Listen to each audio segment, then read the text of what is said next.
Okay, I call to order the meeting of the RTM F&B Committee.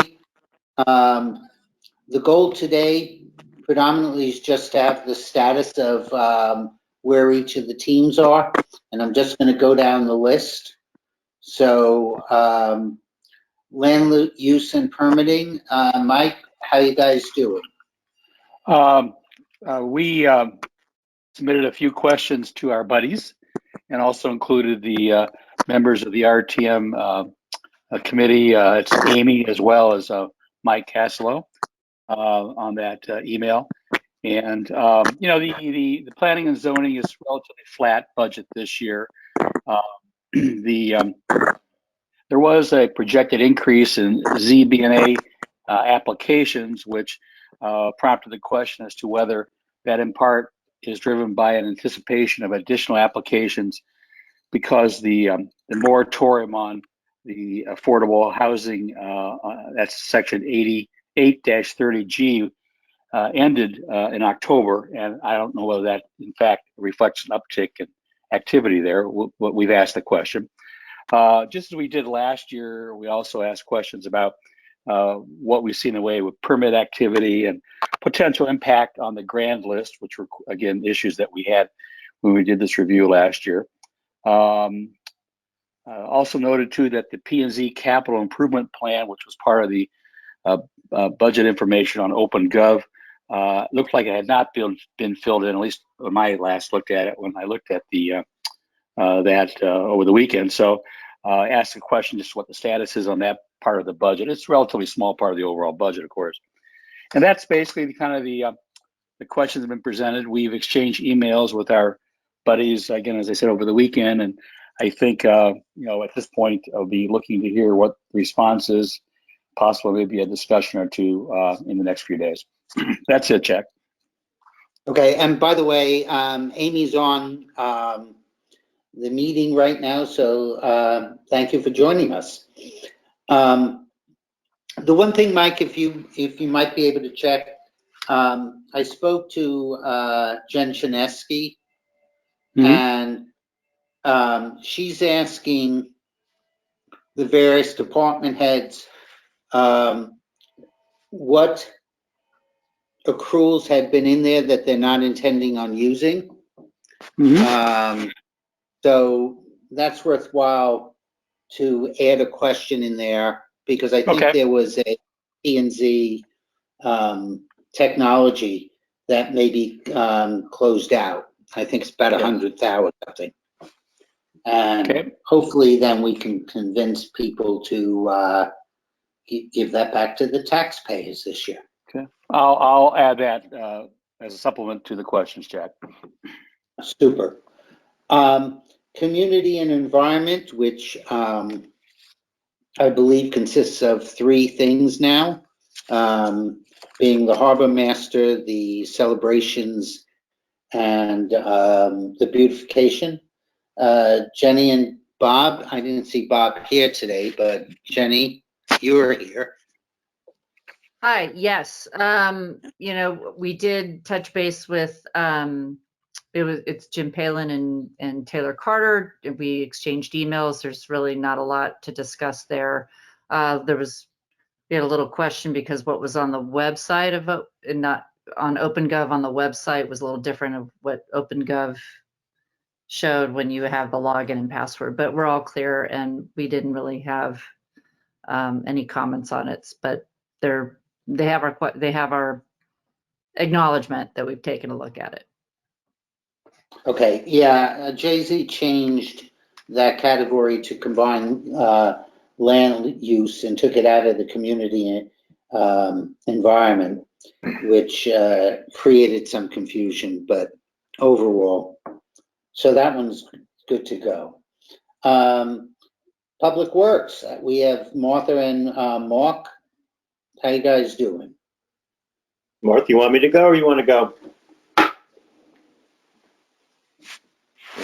Martha, I'll take that, Jack. We've consolidated comments from our buddies on the Public Works subcommittee to the RTM and had a few observations and actually had a couple of questions we're going to consolidate our thoughts and forward them to our buddies on Board of Finance. Particular items that we talked about, had observations on, include, let's see, it was observed that the revenue from the tipping fees, I think we actually brought that up in one of our meetings, were down, but the expenses were flat. The decline is tied to decline in MSW volume on the revenue side. You don't see a corresponding drop on the expense side because that's more related to operating of the transfer station. It's not tied to volume.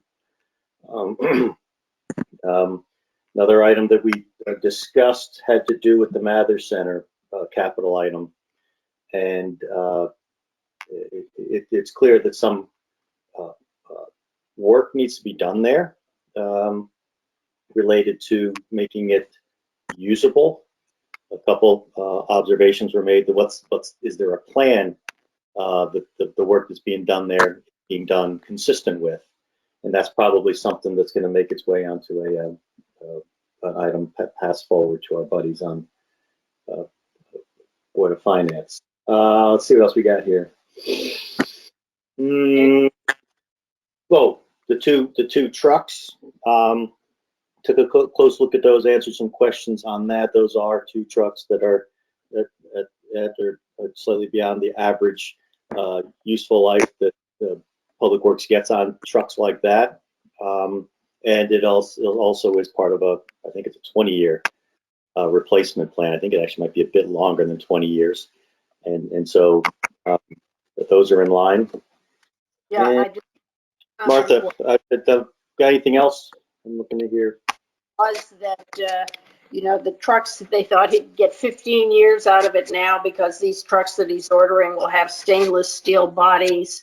They throw the salt out from behind and doesn't get under the, you know, the carriage, and the wash bays, you know, will you know, help the trucks last longer. Going back to the transfer station, we were just commenting that the last time the dump sticker fees were raised was in 2013, and it's not time to bring them up during this budget season, but that's probably something that they want to take a look at some point. Yeah, I still call the $120, let alone having a freebie when you hit a certain age, probably the best deal in town. So that's good. Not this year, but one of the things that I mentioned to Monica, and maybe worthwhile after this budget season to look at, is maybe if we can give some resources to Ed, because I understand some of our fees are down because it's cheap enough for some of the refuse companies to go up to Bridgeport because they're lower. And in this particular case, I was wondering if we lowered our commercial fees, whether or not that would bring down some of the fixed costs that are associated with just operating the dump. I'm just curious whether or not the volume has percentage for commercial versus residential has had a significant shift, and we'd always prefer that to be on the commercial side. So that's one of the projects to look at down the road. The other thing is, I believe there's some sidewalks that are in that budget. Yeah,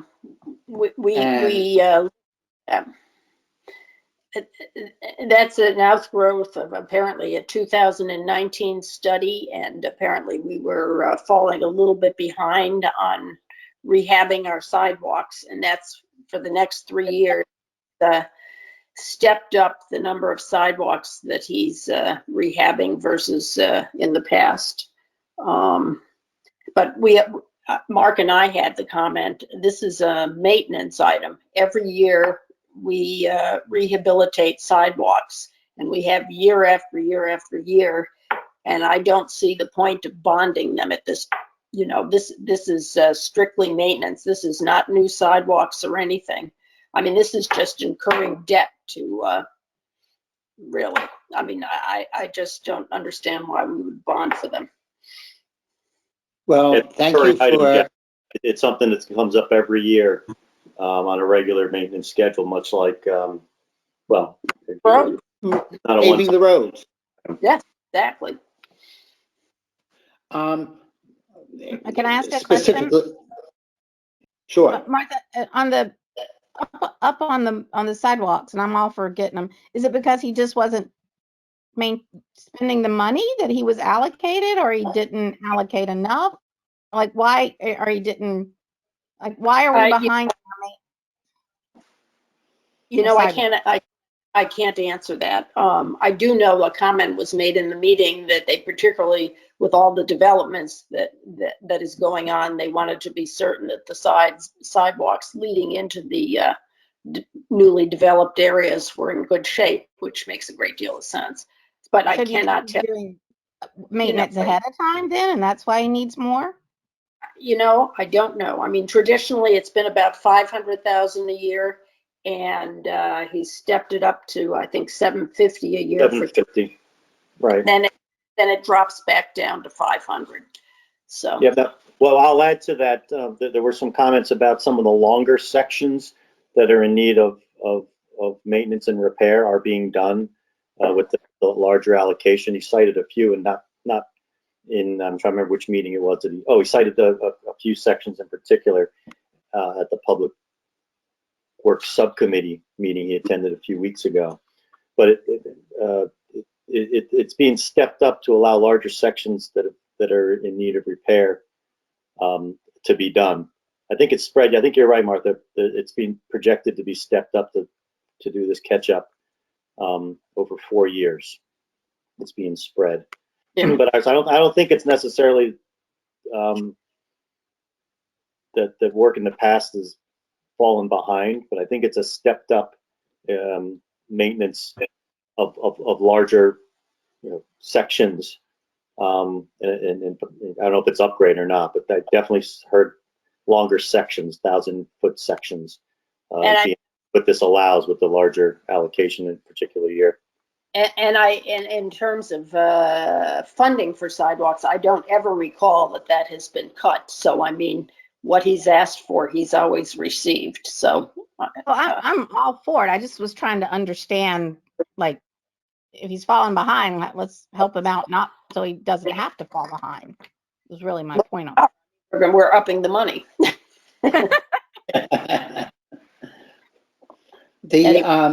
And we also, Mark, I don't know if you want to touch on the Edgerton property. Sure. Yes. I thought I did, but I'll come back to that. Actually, one more comment on the sidewalks before we move on. I have a note here that some of the repairs are using concrete, which, while it lasts longer, is more expensive. So I don't know if it's a combination specifically of, I know the longer sections, clearly are more expensive. And then I see a reference here to using concrete. I don't know if that's a swap from asphalt, which is cheaper. But it seemed to be a combination of those two thoughts. Okay, so Edgerton, which I may have referred to earlier as the senior center property. The Edgerton. Oh, excuse me. I thought you were talking about the planting down by. No, yeah. Let me clarify. I guess I was ambiguous, wasn't I? Okay. So my comment earlier related to Edgerton, the former senior center site, which I think that's a $50,000. $75,000. 75, thank you. And so that site's not usable the way it is. It's uneven.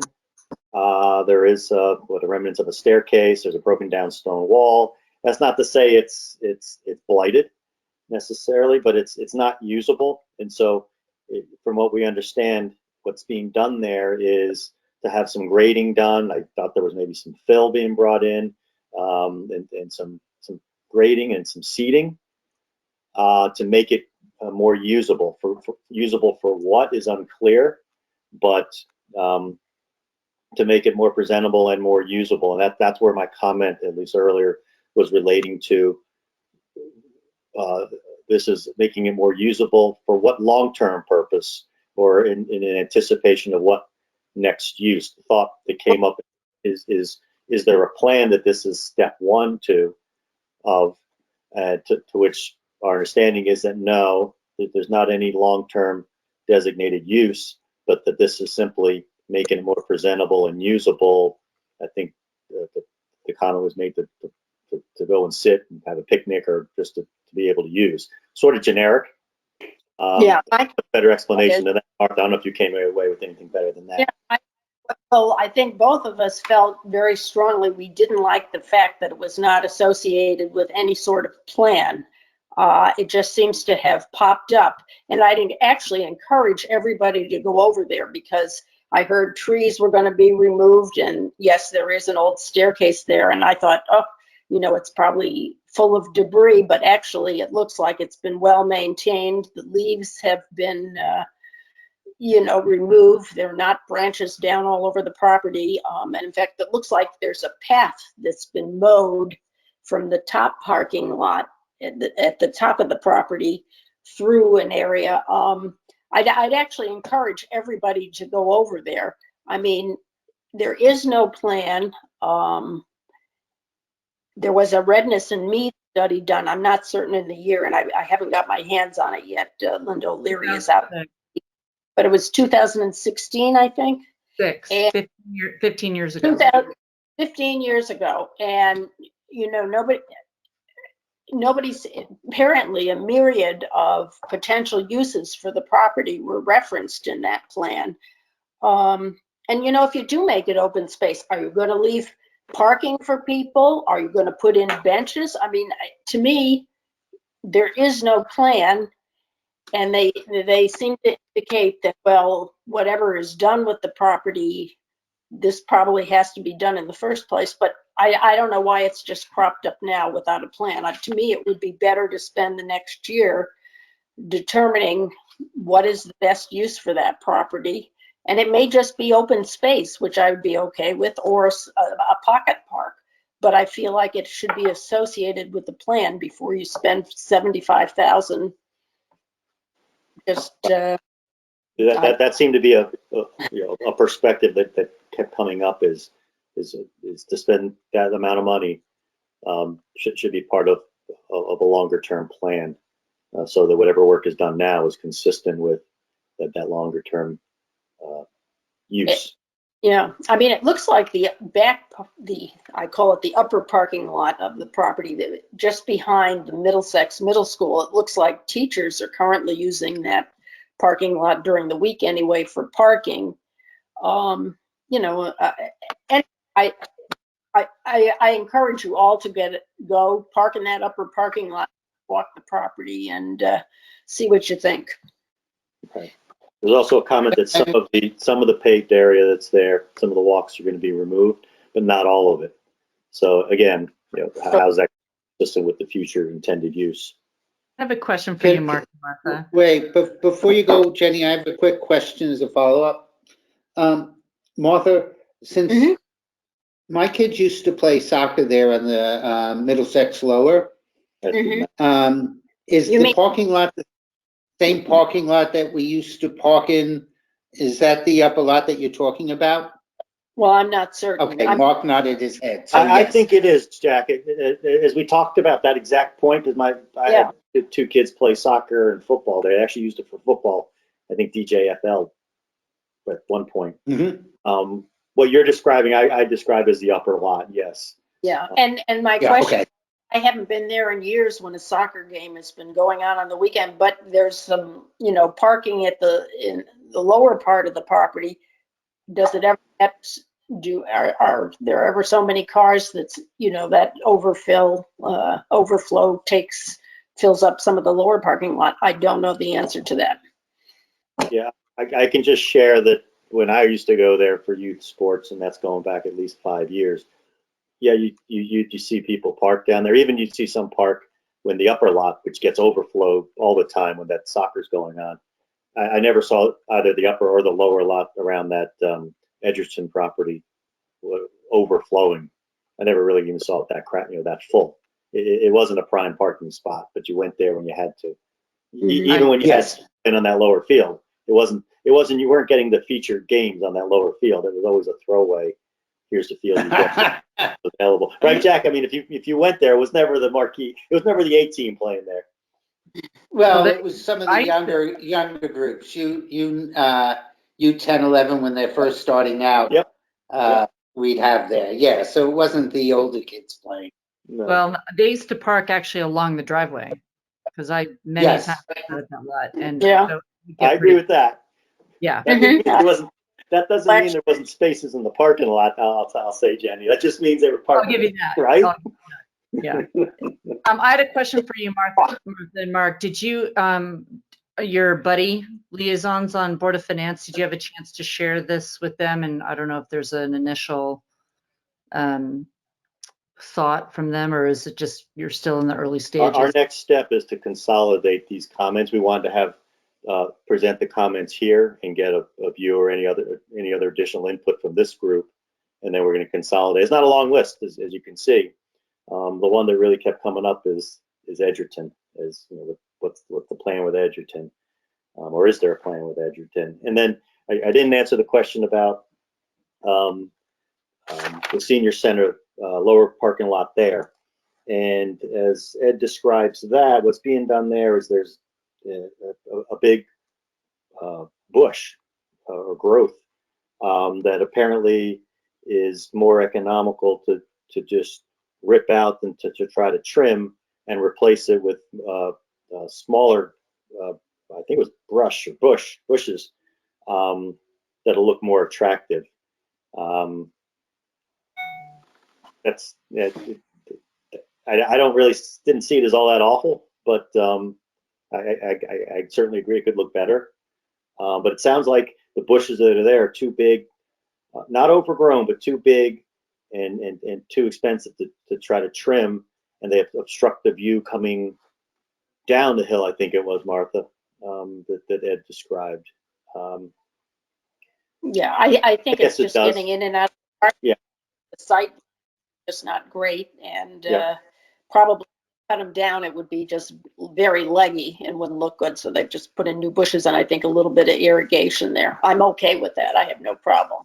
Yes, I've heard that term leggy on bushes when I trim our bushes in the yard too much. Mrs. Adelita, you trim them too much, they look leggy. So I haven't heard that in a while, but you just reminded me, Martha.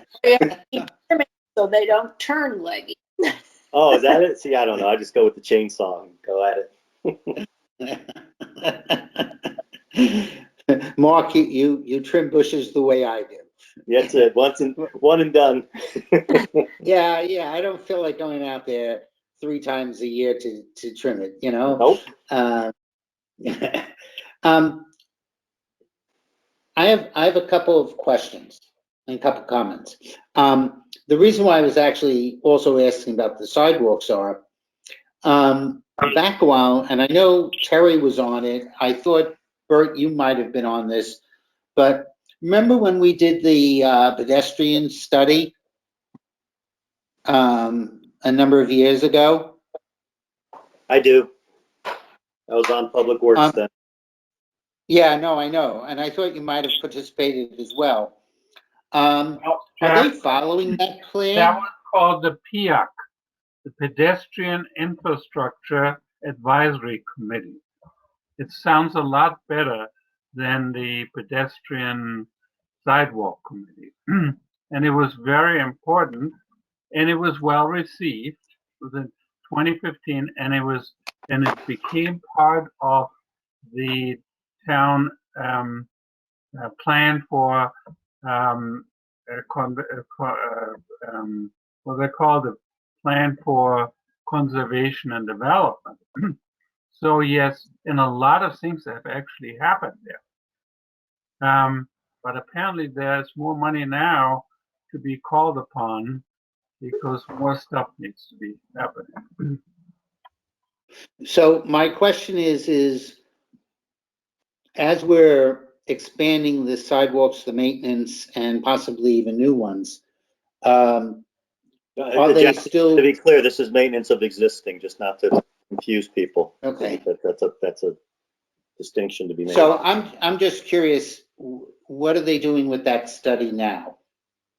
So as like one of the questions, I mean, did we complete everything that was recommended or everything that they decided they wanted to complete? Or are there still ways to go? And does that study need to be updated? It's my understanding it will be updated for the next 10-year plan of development, rehabilitation and development. And there will be another committee probably. I think whatever needs to be done is being done step by step. If you go to Tokenique Road, there was a big problem at one time that the sidewalk ended before the bridge over the I-95 bridge, and you were like on your own at that point because now you're in the dark under the bridge. And there was other situations like that. And when I presented my report to the Board of Selectmen, I said the Darien sidewalks remind me of an old love song. It says, you left me just when I needed you most. So there were these situations, and the same, by the way, on near the Goodwife's shopping center. Look around. You know, you need, the sidewalk goes for a while, Edgerton too, the sidewalk goes for a while and it stops. And so a lot has been done, to Jamie's credit, a lot has been done, and not everything can be done in a year or 2 or 3 or 4. So I would assume that there will be more work on the existing scheme, but I do not know why the financial burden is so heavy for next year. Well, let me add a little color to that because part of this touches on the PIAC report, and that is there were a lot of recommendations in that report, and I'm not sure how long it would take to ever try to do them all, and even if all of them are feasible.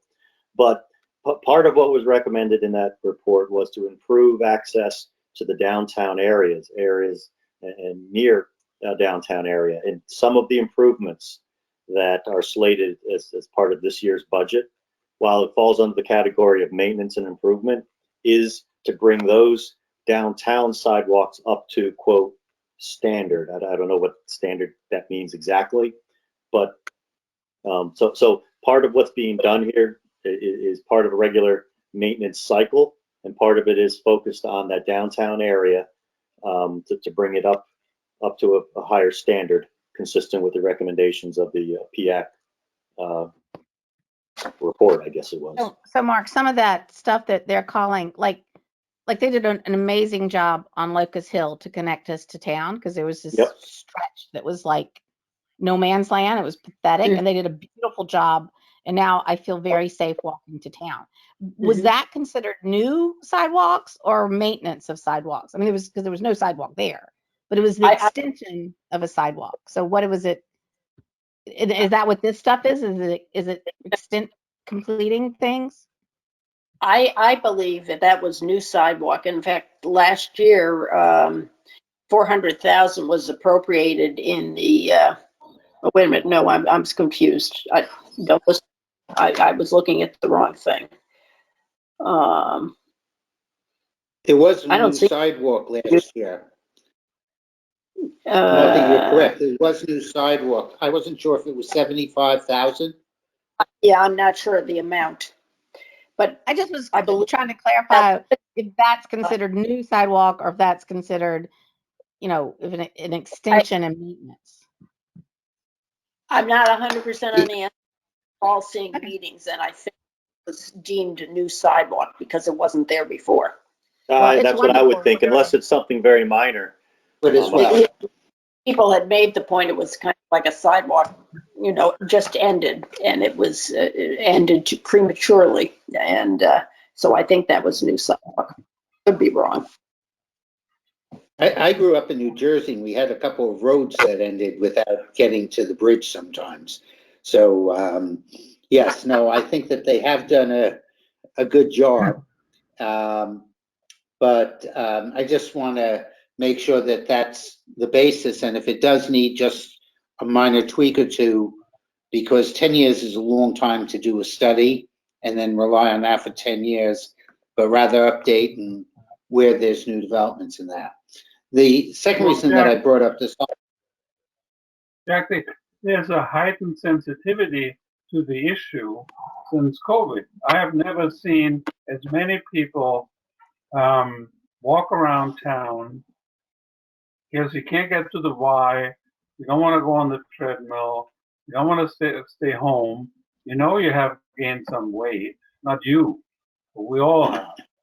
And so you want to go out and walk around as much as you can and at least meet some of your neighbors. That's wonderful.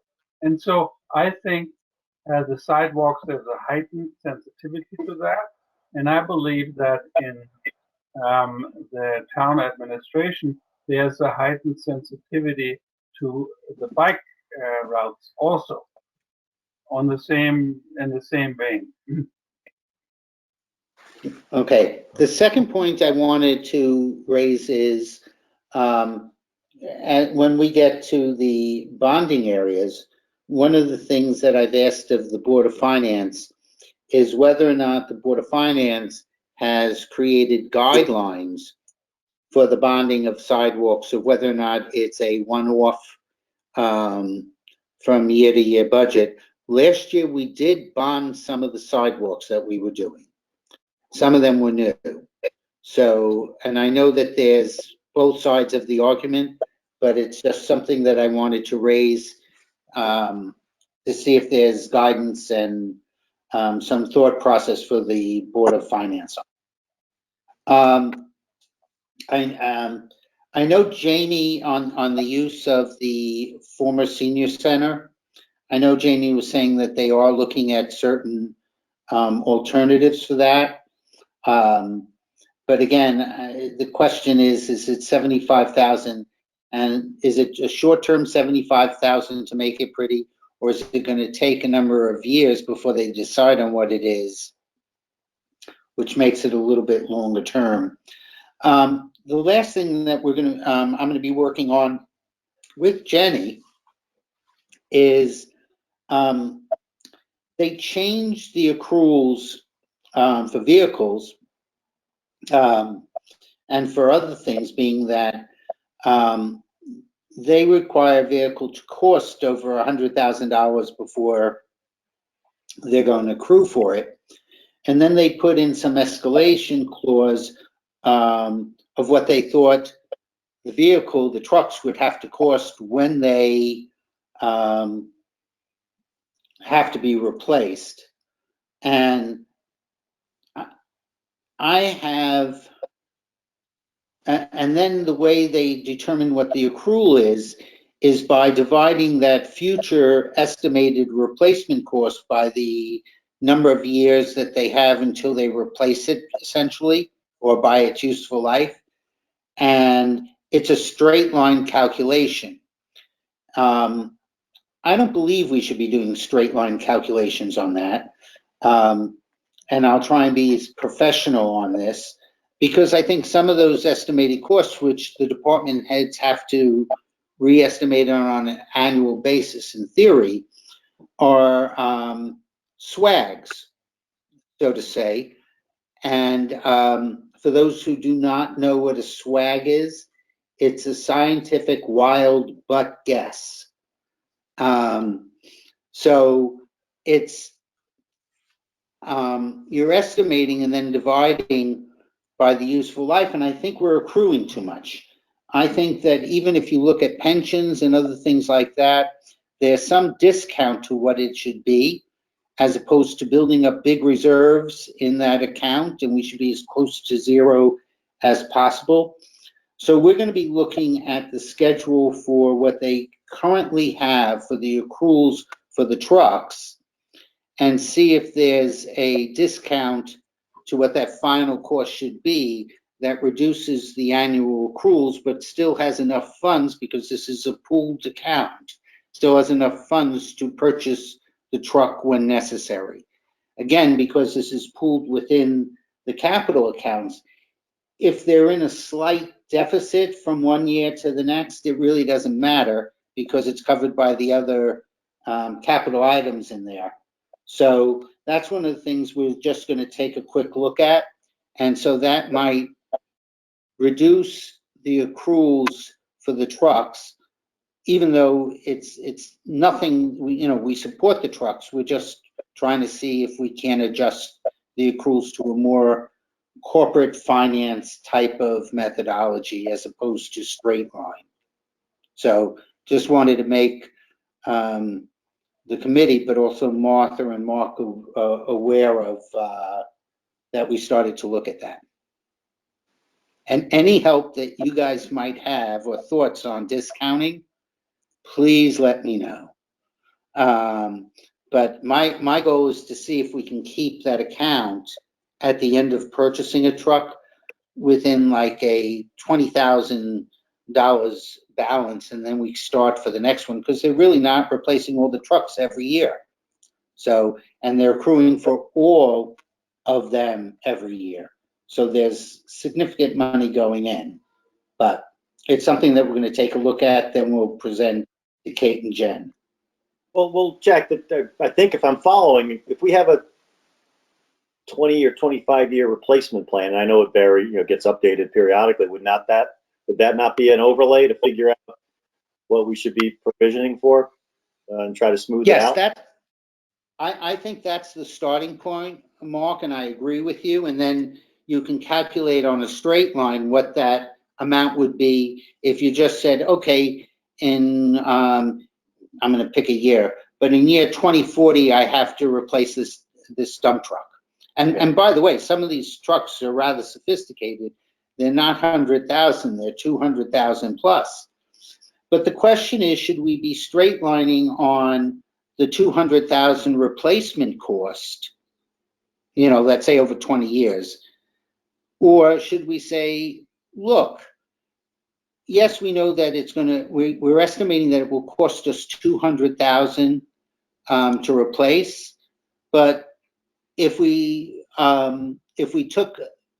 discounted it by 25%, so it was only 150,000 for each of them, and I'm just coming up with a number, my swag on that, is do we still have enough funds to pay for everything, and yet we've reduced the accrual by 25% in total, because I don't think it's appropriate to be accruing for 100% replacement down the road.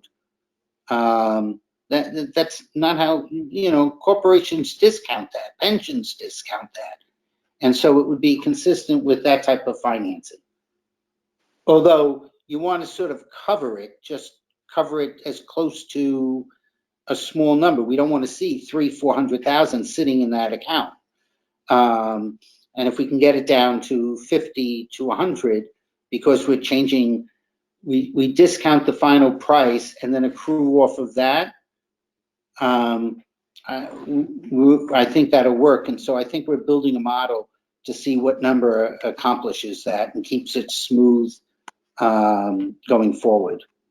Well, my question is, we know we seem to replace the police cars every year, spend about 200,000 on that.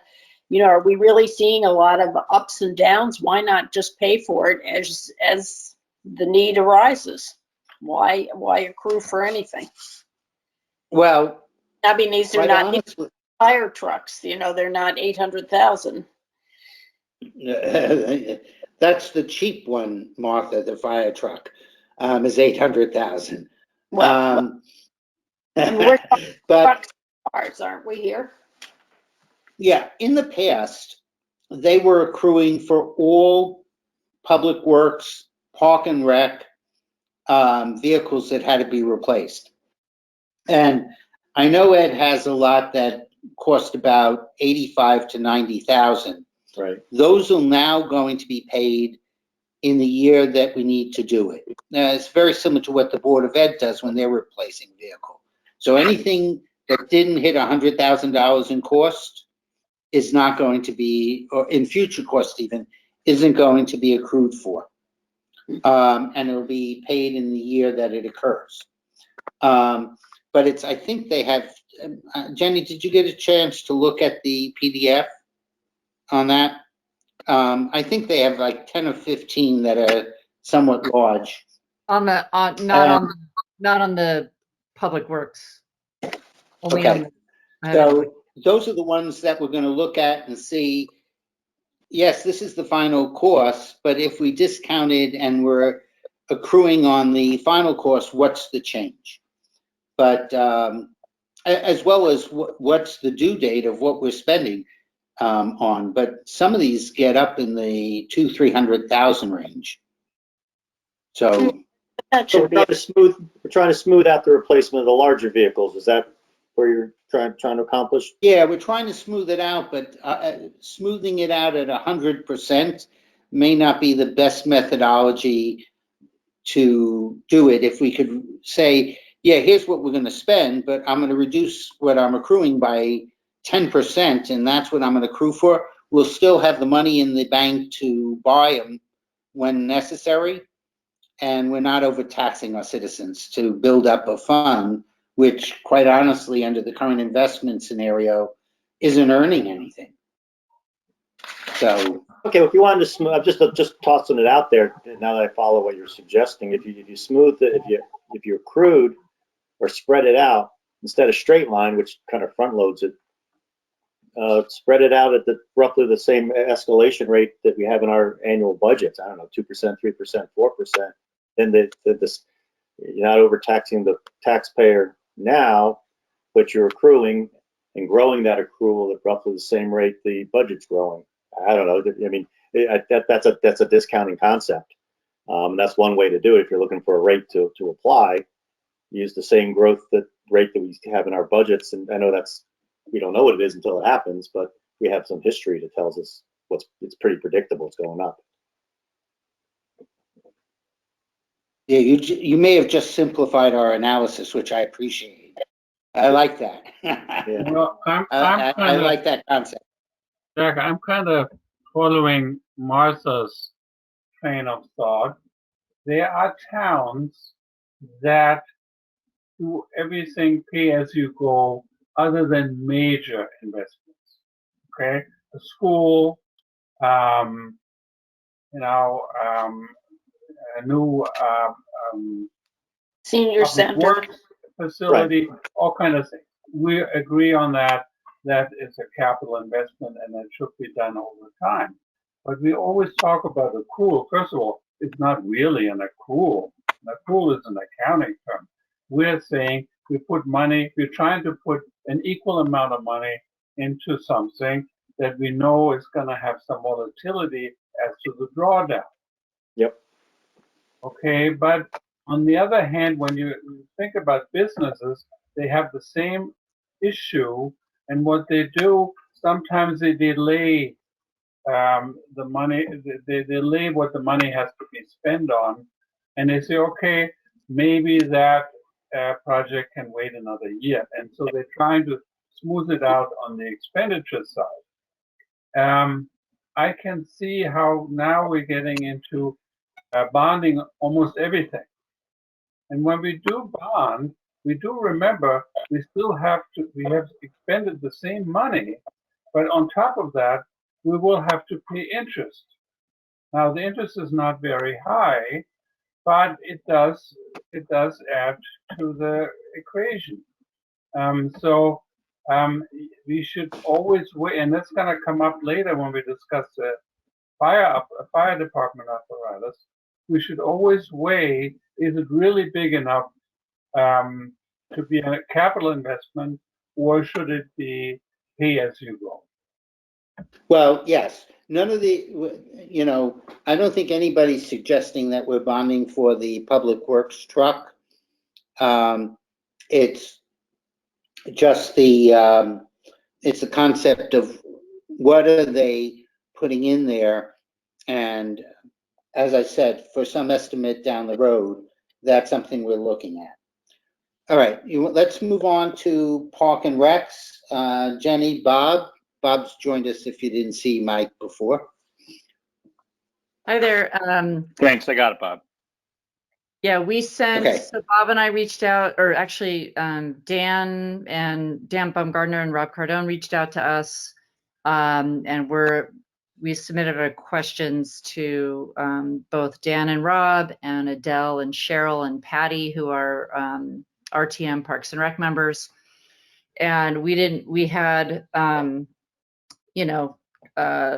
real objections to anything except, just questions about, hang on a second, there was just a question about last year there was $66,000 in the budget for redoing the Weed Beach tennis courts, painting them.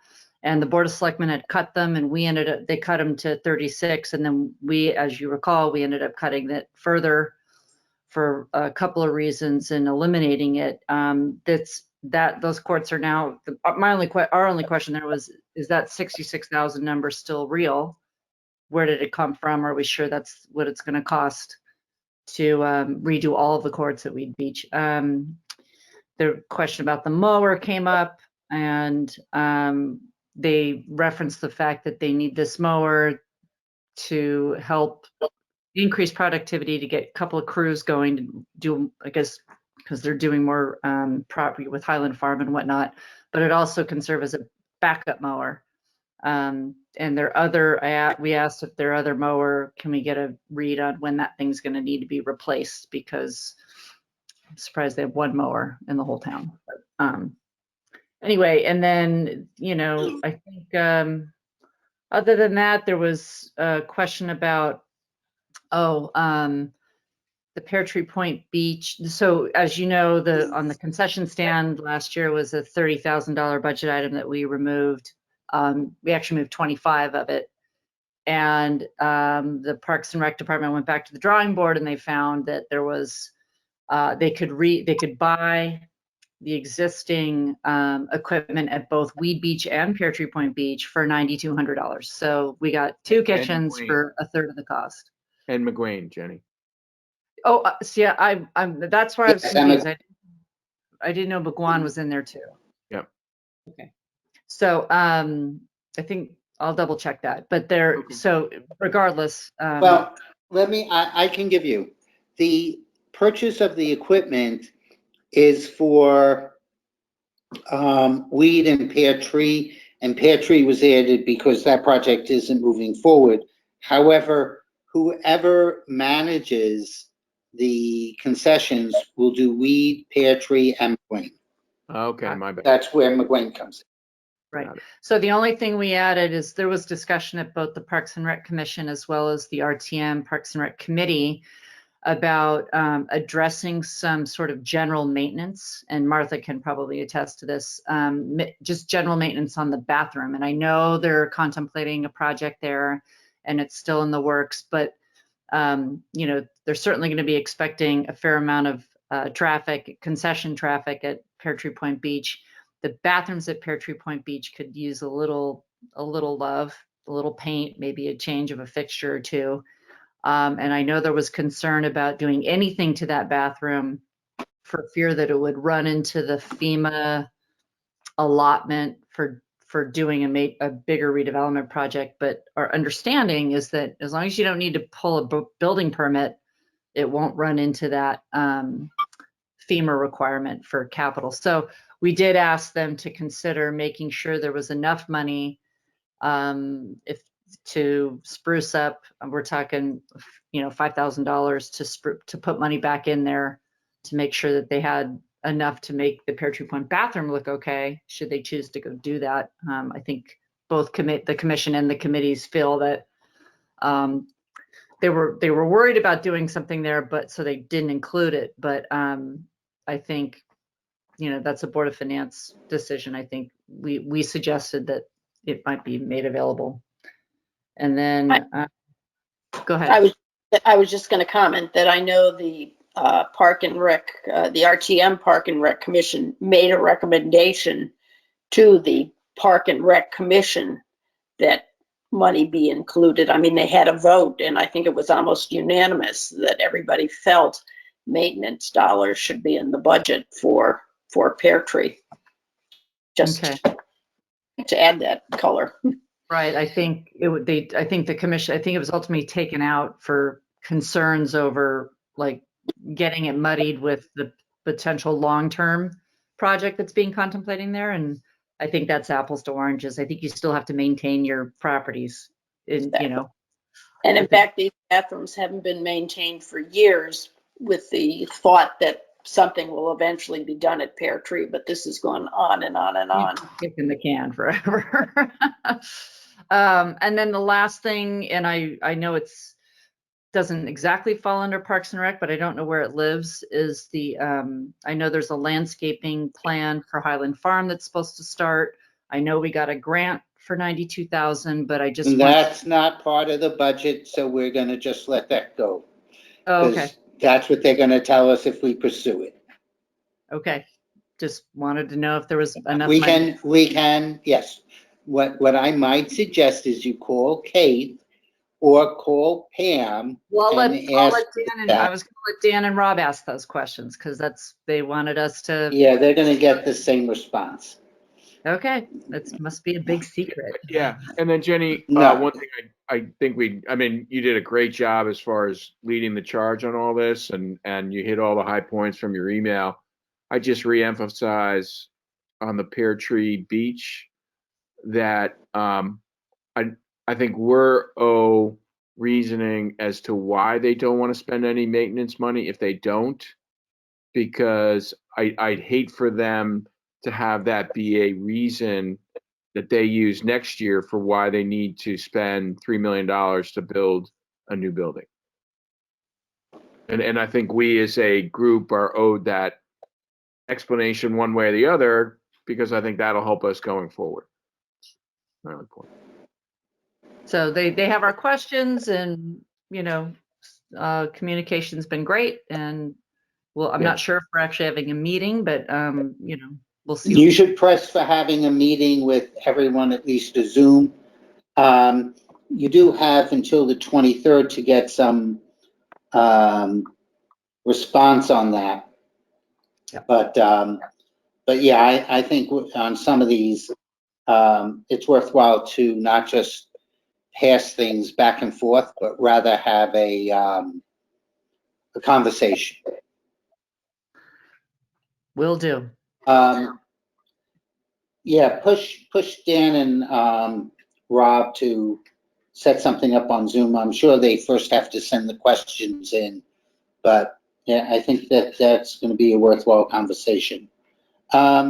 General government, Iris and Martha. Iris, you go ahead. Well, we met with our buddies and we came up with a list of what, Martha, 5 or 6 items that were Yeah. nothing traumatic, but we're going to send an email and let Kate and Jen just respond by email, because they should be simple answers. Sounds great. We touched upon were the public communications person. The emergency services review, which I think is in there for 45,000. And what else did we have? I think our biggest issue was the payroll, the public relations person, because we didn't really understand exactly, is it part-time? Could it evolve to full-time? What exactly are they going to do? We all thought their public relations were pretty good this year. So I guess one of our questions was, where did they think they were falling down? We were actually fairly impressed by the communications this year. And I think the website is very easily navigated at this point as well. So anyway. I think their view is, and you know, Stacy and I've had this conversation, that this might be the test run, but ultimately this could be a shared service for both the Board of Selectmen and the Board of Ed down the road. But as I've learned, you know, and I'm pretty adept with Twitter and some of the other things, but you know, how people are communicating is evolving so quickly. To have somebody who's handling that. And I think part of the concern was that they really, it was occupying a lot of time to get the good communications that they did have out there instead of having somebody else doing some work with that. But that doesn't mean that we shouldn't pursue and ask questions associated with that. Anything else that anybody has on general government? For Martha and Iris? We also have a question on why there's a decrease in parking tickets revenue. I just curiosity why that revenue's down, right, Martha? Didn't we talk about that? I think I was looking Probably at no my- one's at the train station. COVID. Fewer people were possibly going into the stores and hanging around less. But we don't know. I mean, I guess that's a question worth asking. But if we're opening back up again, then people will be back in town. So Oh, yeah. Yeah, but Anyway, it you're was gonna just lose a- half a year though. It's worth the question. Absolutely is. like I I said, was gonna, it should be pretty straightforward answers. So it's not. I was gonna tease Bert because Bert just said everybody's now walking, so maybe they're not taking their cars to get down. Which is true. Stacy and Lisa, how's the police going? Stacy, you there? I'm here. I have a friend tonight.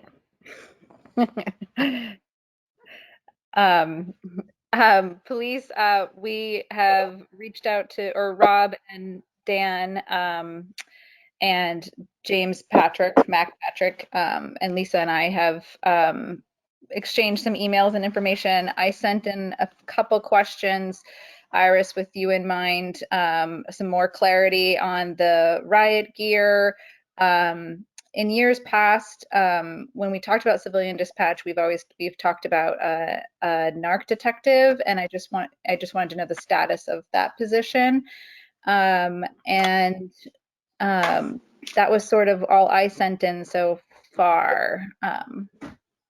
I have a question of Jack. Has anybody ever really ascertained that 9 was the right number of their civilian dispatch because they feel that they're not fully loaded until they get to number 9? I'm sorry. So yes, there is some analysis that was done. My understanding is, I have seen it, that it's important to have a certain number of dispatches there at any one time. And in fact, if the concept is to move the fire dispatch back in, there's a requirement to have at least 2 dispatches at any one time there. That's my understanding. But it's worthwhile to follow up on it. I have a question. I don't know how it relates exactly to the police, but the Parks and Rec Department, when the pandemic struck last year, nobody knew what they were going to be facing. So we hired, in addition to our security guards at the gate houses, we hired a security person to drive around to the various parks. And I think it only amounts to about $30,000.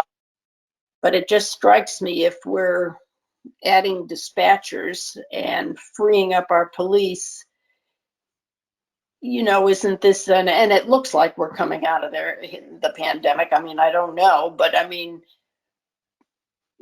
couldn't the police pick up whatever the security people were doing? It's just a question. And I did hear the discussion, and I thought I heard them say, well, let's do it one more year and evaluate it to see if we need to continue. But that's my. That was my understanding when I saw. Oh, I'm sorry, Jenny. Go ahead. No, I was going to say, I'll send you the link to the Board of Selectmen meeting where Lori Bora spoke. Yeah. And case for it, and Okay. She made a good case for it, and then the RTM Parks and Rec also saw the value in it. So I'll let you take a look at that. They're pretty they're pretty much in support of that extra Fine. Yeah, it added a lot of value, and I agree with you. Certainly something we can look at if we continue to need it, but they do feel they need it one more year at least. That's no problem. Okay, moving forward, Board of Ed operating and capital. Jay-Z has been replaced by Jim Palin on that committee with Frank and Paul. Beth, do you want to give an update of where you guys are? Have you been in contact with Frank and Paul? Okay, can you hear me? Because I'm on my Yep. phone. Okay, good. And I apologize, everyone. I have sort of a cough, so I'm sorry if I blast your ears off. I promise it's not COVID. I've had like 3 tests. So I've talked to Peter, although I've had a sort of a hard time getting in touch with Peter because, of course, he's not allowed to have his phone at work. And we've put together like what we wanted to talk with them about. And I thought Peter was getting in touch with them, but I haven't seen anything or heard back from that yet. That's, I mean, like we discussed our sort of end and then we were going to go forward, but I haven't heard back. Okay. But I think Have he's you also included- like, you know, working late. So Have we included Jan from our committee in that? no, we have not, and we should. Okay. I'll just, Thank you. I'll just pull it together myself. I would very much like to be a part of this. Okay. You are a part of it. I put your name there. I know, but So let's circle in Jan as well to have that first conversation. Second part of that, just for information, is that Clara is not participating now. I'm trying to think. I believe that Clara subsequently forwarded the names of the 4 people from the Education Committee, who are Ann Reed, Teresa, Caroline, and Ed Washeka, should be joining you guys, and you should get a conversation going with them as well. I had spoken to Jim Palin, because usually I send out notifications for everybody. He has everyone in there.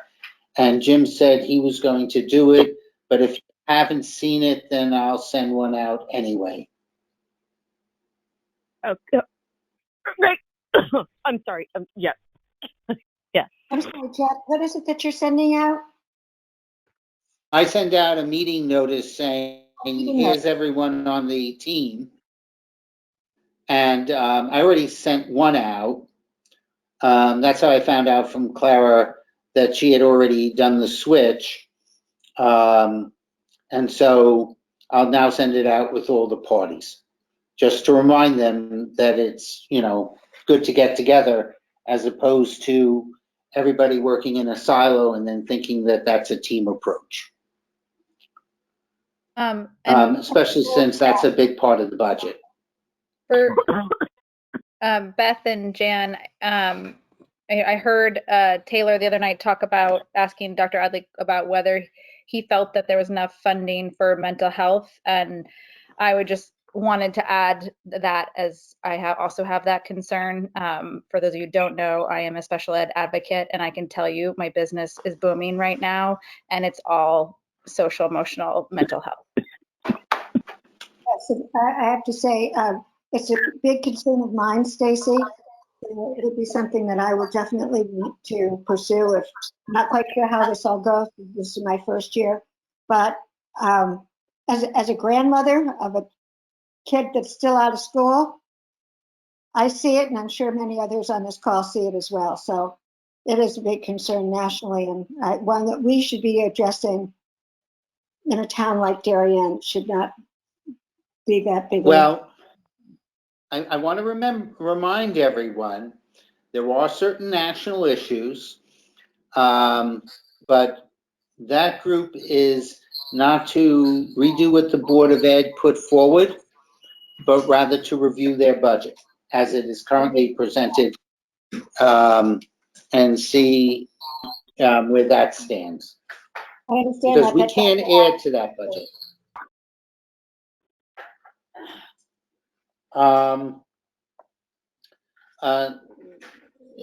Anybody who does have any Board of Ed, please forward to Beth, Peter, and Jan any of your questions so that they can be added into the overall questions.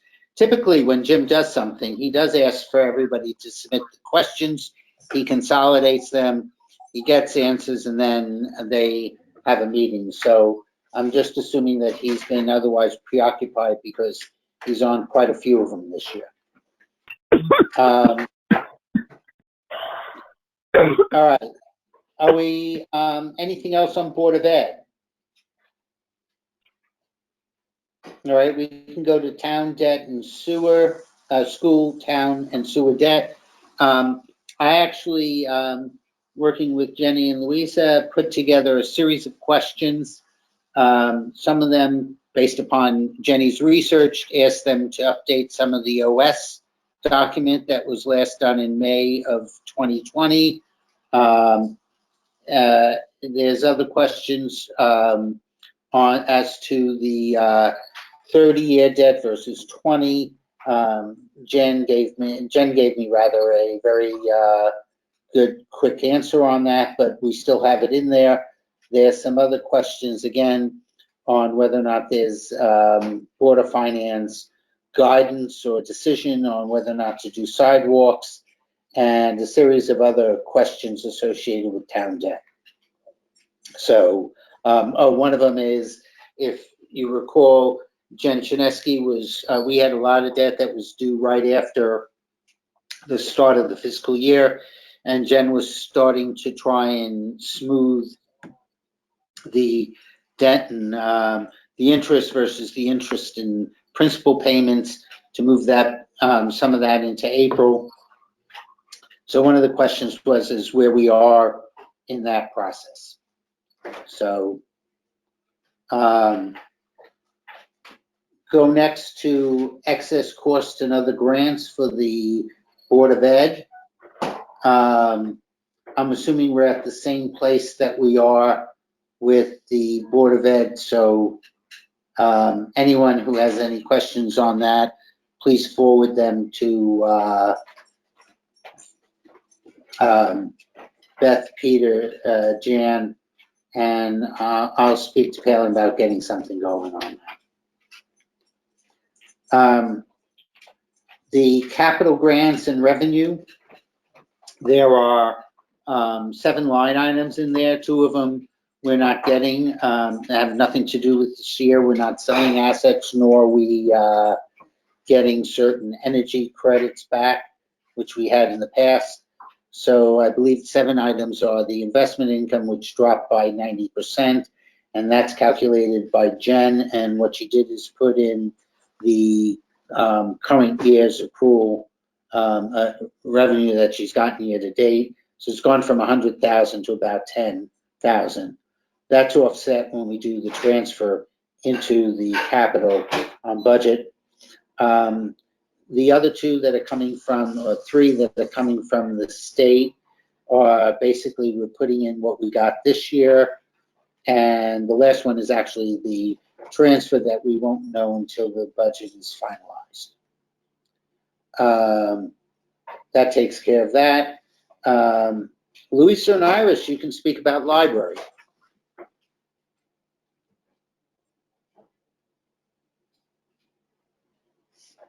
I'm hearing silence. Not much to say. We didn't really give them a hard time. Jack, you're quite kind to them. Yeah, I think it's such a treasure, our library, that and I think it's pretty well managed.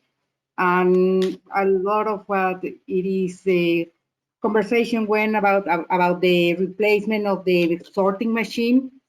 So here I explain that it was basically a replacement after great use of 12 years of the machine.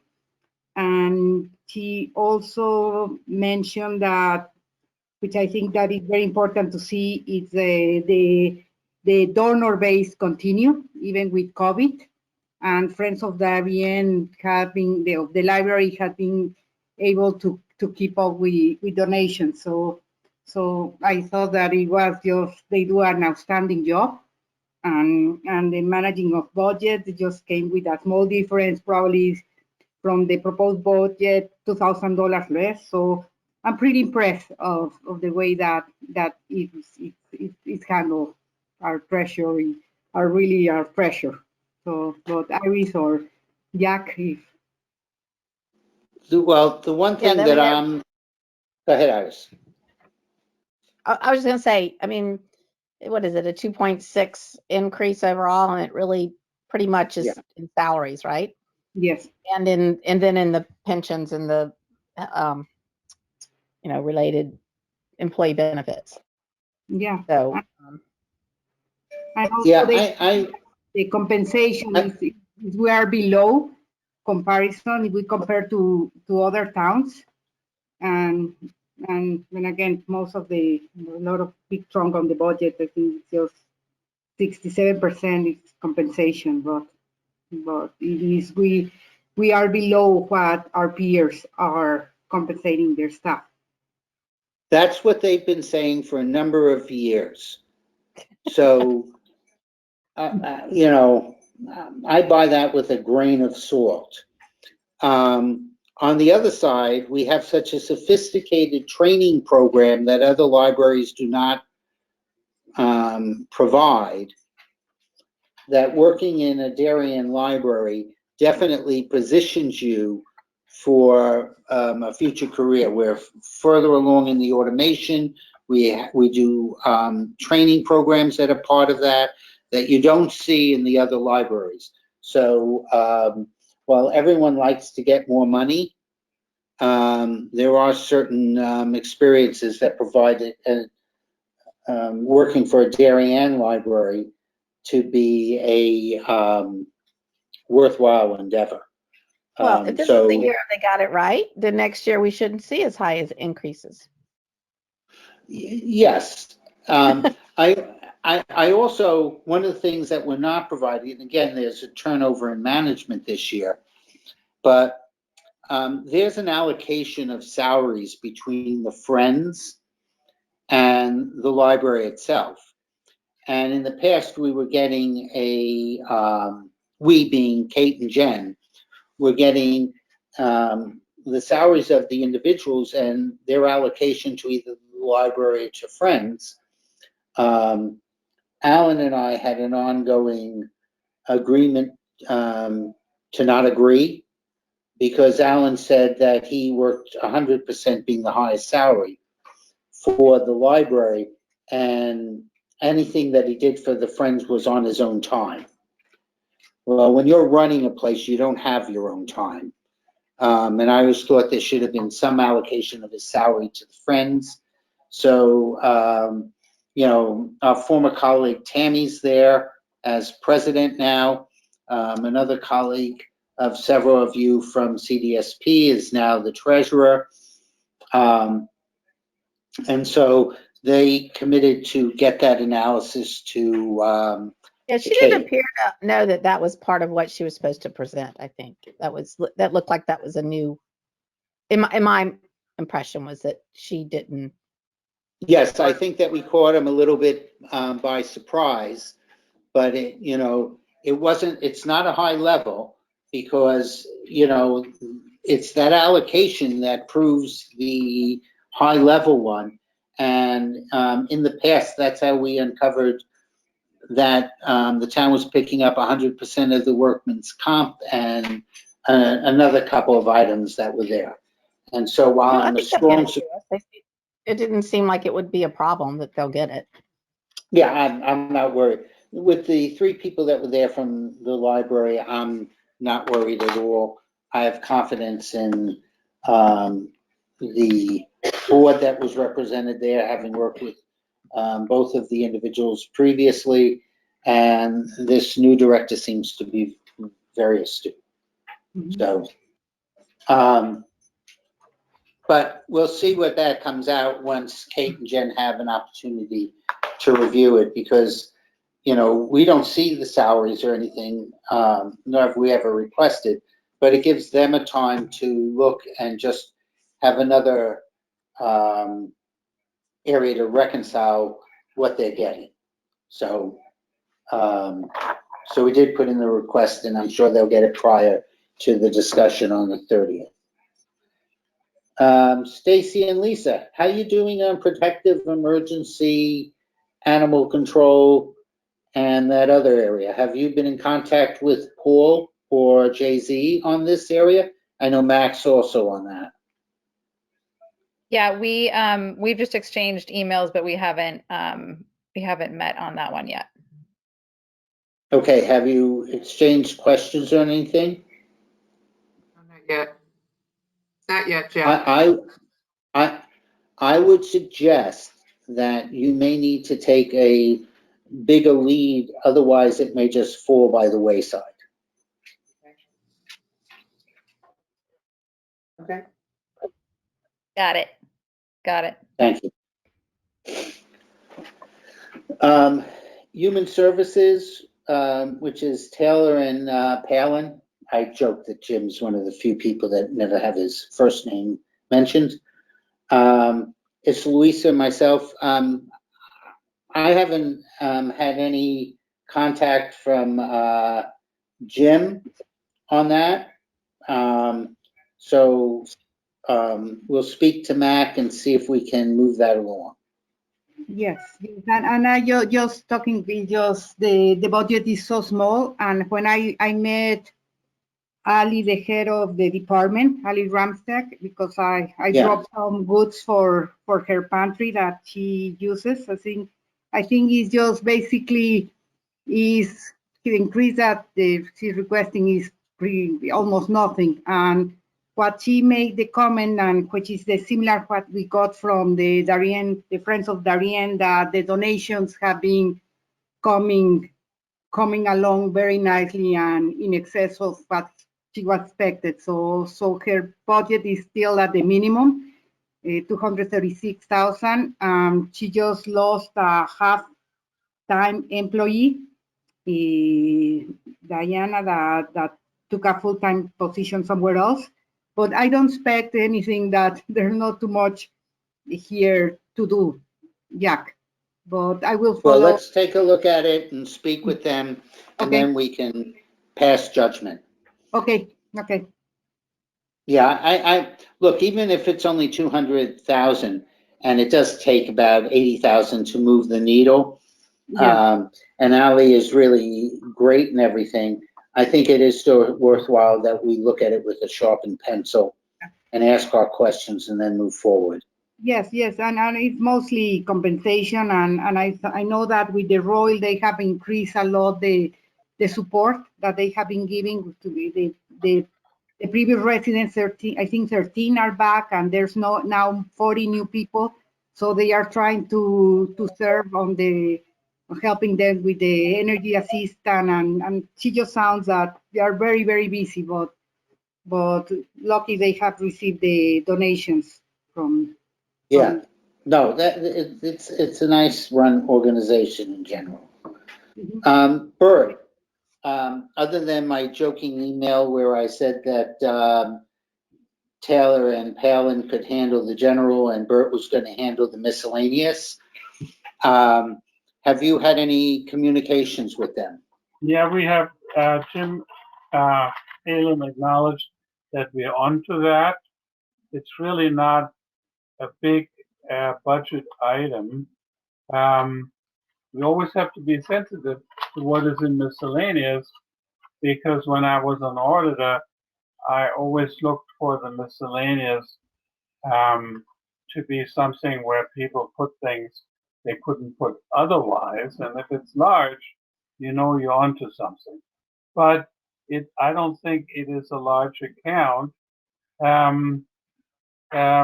because most of it is in employee benefits.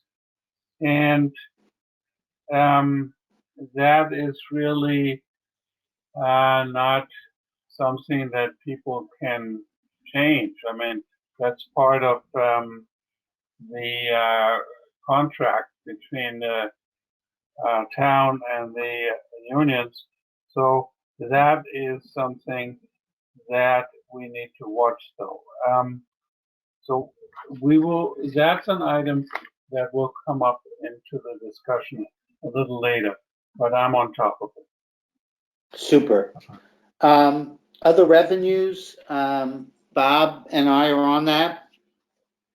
I know it's later, and as I said, Jim has quite a lot on his plate right now, but we've had no communication on that.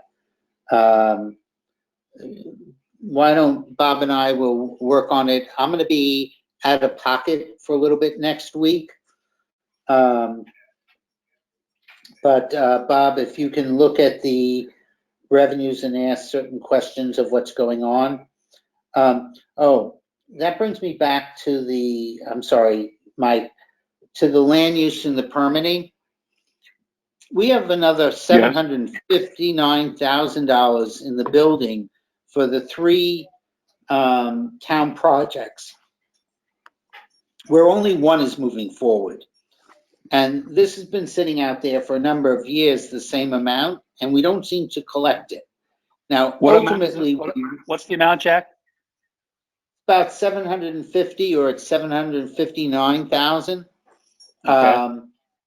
And it's going to be for all the inspections once they start going, and the permitting and other things like that.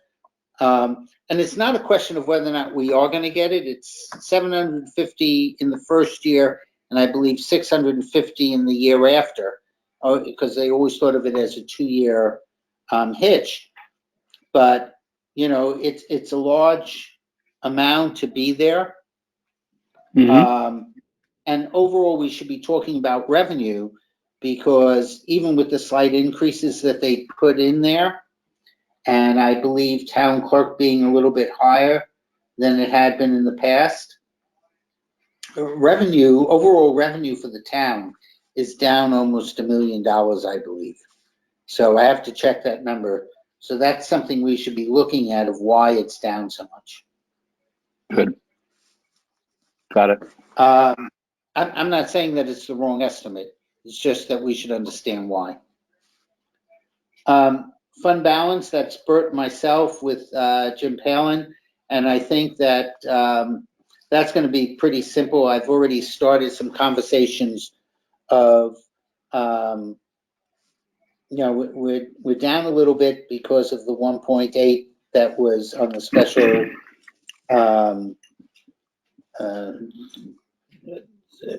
appropriation by the Board of Ed. There are some other changes that might occur on that.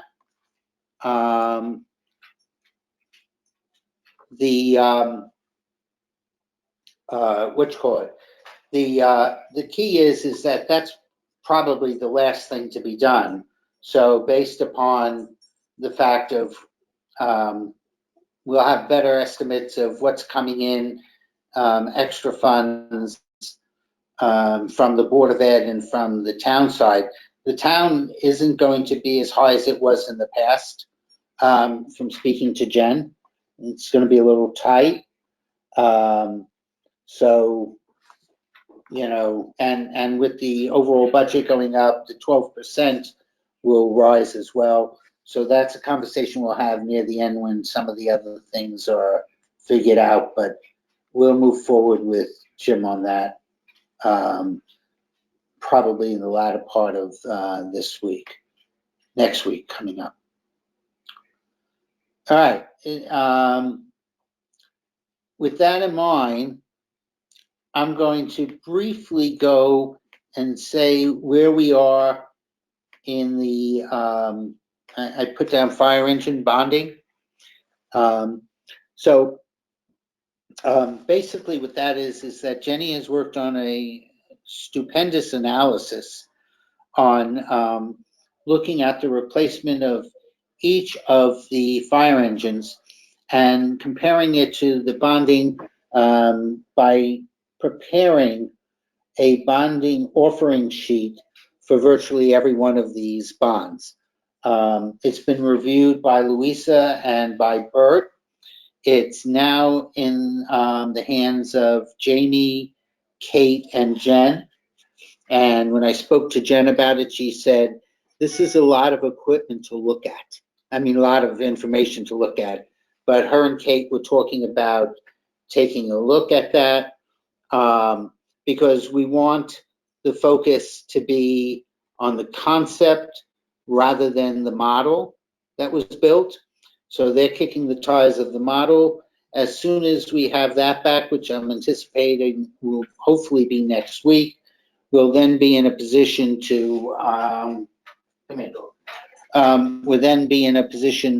to present it to our committee and meet with Jay-Z and Alan to discuss it from there. There are some implications potentially with affecting the general fund as well as some of the accruals that are there. So I don't want to get into the bonding of the fire engines right now, but I just wanted to give an update on where we were. With that in mind, we have some outstanding minutes. Can I have somebody move to, are there any changes or corrections to those minutes? Nope. Can I have somebody move the minutes, the improvement? Lisa Was moved. that Lisa? Dan seconded. Okay. Got it. All those in favor, say aye. Aye. Aye. Aye. Aye. I'm here. Are there any nays? And there's no abstentions because you're not allowed to abstain on this anymore. Hearing none, the minutes are approved. I thought this was a very good meeting, a little longer than I thought it might be, but still a lot of areas that are covered, and we'll continue this conversation. I am out of pocket because I am going to visit my mom that I have not seen in 2 years because of COVID. And so I'm driving down to Florida because we don't think it's safe enough to fly. So while I'm in the car, I'm not going to be looking at spreadsheets. That answers anybody who's wondering why. That doesn't mean you won't call us, though. Maybe, but I have at least a 20-hour trip, and I'm the only driver. So, you know, other than listening to my older CDs and some books on tape, there's not going to be a lot of conversation on that trip. Jack, have a safe trip and enjoy south of the border where you can stay overnight. This is, I want to explain, wait, I want to explain how absurd this is because of the rules and regulations that are in my mom's assisted living area, and she's as healthy as can be. She just needs to be with assisted living. I can see her at most 1 hour a day. So I'm going to put in at least, 40 to 50 hours of travel time to see my mom for 2 to 3 hours. So, but We'll appreciate it. She will no, appreciate it. I love my mom dearly, but at this point, she won't even remember that she saw me the day before. Well, Jack, So, have a good drive. I'm actually also going to Florida, but I'm flying. yeah, thank you. Wave to me. All right, well, do I have a motion to adjourn this meeting? Motion. So moved. And Bert seconded. Okay, I'm thank you. assuming everybody's going to say yay. Thank you very much. Have a good evening. And